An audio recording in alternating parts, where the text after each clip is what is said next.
आतापर्यंत आपण समानता, असमानता आणि असमानता म्हणजे त्या संख्येमध्ये असणारा लहान मोठेपणा हे शिकलेलो आहोत. आता आपण काही सरावाचे उदाहरणं सोडणार आहोत. पहा, या फलकावरती सुरुवातीला उदाहरण घेतलेलं आहे. हे जी पदावली मांडलेली आहे समानतेने दाखवलेली आहे. मग हे चूक आहे का बरोबर? करा बरं विचार. पहा, 23 अधिक 4 किती? सोडवा.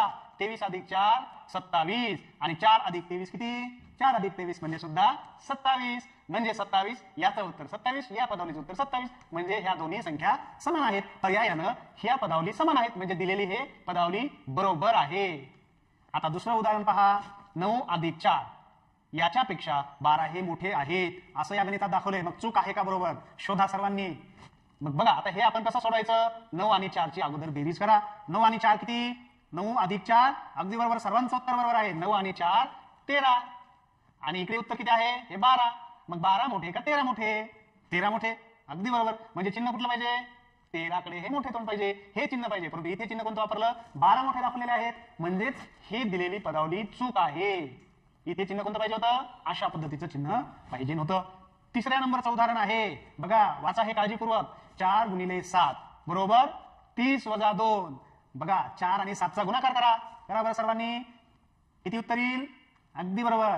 4 आणि 7 चा उत्तर आला 7 चोक 28. आणि आता याची वजाबाकी करा. 30 वजा 2. 30 वजा 2 याचं उत्तर किती येते? अगदी वावा वावा, सर्वांची बोटं वर आहेत. 30 मधून 2 गेले 28 म्हणजे हे आलं 28. याचं उत्तर आलं 28. म्हणजे दोन्ही संख्या दोन्ही बाजू समान झाल्या. म्हणजे या पदावली हे उदाहरण हे समानतेचं आहे. म्हणजे हे चिन्ह बरोबर आहे. म्हणजेच हे जे उदाहरण दिलेलं आहे ते अगदी बरोबर दिलेलं आहे. अगदी खूप सुंदर शिकत आहात विद्यार्थी मित्रांनो तुम्ही. सर्वांना समजलं ना?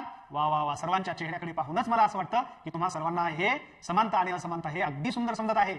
विद्यार्थी मित्रांनो, अजून एक तुम्हाला घरी सोडवण्यासाठी गणित देत आहे. बघा, फळ्यावरती लिहिलंय बेरीज, वजाबाकी, गुणाकार, भागाकार या गणिती क्रिया करून आपल्याला 18 ही संख्या मिळवायची. बेरीज, वजाबाकी, गुणाकार आणि भागाकार करून 18 ही संख्या मिळवायची.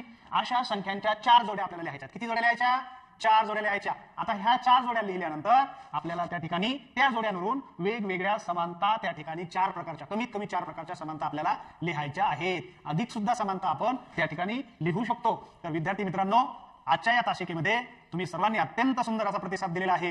ही तासिका समानता, असमानता, असमानता म्हणजे संख्यांचा लहान मोठेपणा अतिशय सुंदर पद्धतीने तुम्ही शिकलेला आहात. आता पुन्हा आपण भेटूया पुढच्या तासिकेमध्ये. धन्यवाद.